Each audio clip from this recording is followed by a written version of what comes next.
One thing I will never stop talking about is the physical illness that happens to you when you leave a narcissistic relationship. I'm going to give you a quick story time with my first narcissist, which was physical and emotional. I had just started working this contract position at this school in a small town, and it was with the migrant workers. And so I was running the school with children that only spoke Spanish. It was a lot of responsibility. It was very rewarding. And I was also going through my narcissistic relationship. And it was one of the first or second discard phases because I went back way more than 7 times. But in the summer, him and I were going to travel. We were going somewhere for the weekend. He came over, a fight blew up, and to make a long story short, there was a police report filed. He had thrown some stuff at me. He had, and what my point is when I woke up that next day, my body was so physically weak that I could barely raise my head. And I remember having to call into work, and I was a single parent. I shouldn't say a single parent, a single woman, because, my kids have a great father, but I couldn't afford to miss work. I literally could not afford to miss work. I ended up missing an entire week off of this episode, and I probably should have taken more time off, but I was so physically weak and fatigued and depressed and anxious and hypervigilant. I was worried about, court and the jail and the police and my children and people watching, people knowing. But my physical body, my vessel, everything around me was so weak and tense. The migraines that followed, the insomnia, because even though I was super tired, I couldn't sleep, the crying that just left me so drained. And if you've been in a relationship like this, I know that you know, but it doesn't get talked about a lot. And this was one situation where I actually did have a physical response, a physical consequence. But a lot of times in that relationship, it was a lot of more emotional. And I would, spend weekends in bed just trying to pull myself out to even get into the shower, even to go do things.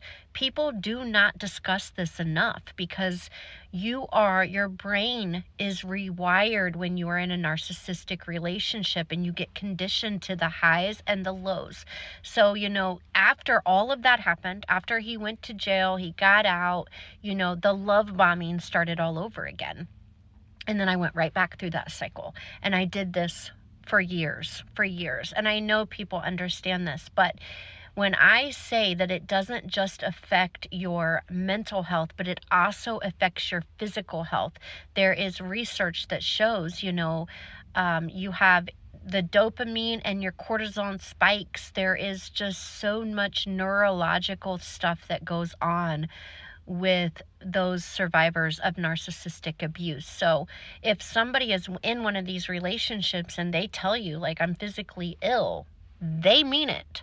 They genuinely mean it. Their stress, their heart, their health, their brain, it is literally detrimental.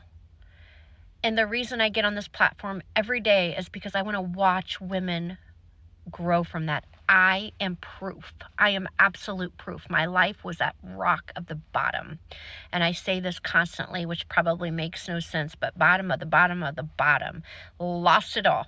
And I have a college education. I had a corporate job.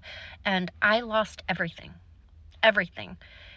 And there's one thing that I know 130,000%. God is the only person that helped me. Nobody else could help me. No clinical scientist, no anything. It was God, scriptures, and literally going through it. So when people say you have to go through it, you have to go through it. You have to identify it. You have to see it. You have to write down your reality because narcissism makes you question your reality. And so Oftentimes people are like, well, I don't like to journal. I don't like to do breath work. I don't want to do this. I'm going to tell you, I never journaled before this. This is why I created the journal that's in my bio. I literally wasn't very good with the Bible. So, in my journal, there's scriptures, there's prompts, and I lived in that. It was the only way I knew how to survive what I was feeling, because everybody around me did not understand it. They did not understand. They just say, well, get up and go. He's a jerk. Why would you do this? Why would you do that? Because there is brain damage. Anyways, if you're in this healing season, just know that, your feelings are valid. You're physically ill. We understand it. Those of us that have survived it, we understand it. And if you're ready to start healing, there is a journal. There isn't a free emotional checklist. Just know you're not alone and you can do it. I and millions of other people on this platform are proof that you can do it. You just have to want it. As always, Rose, anyways, I love you guys so big.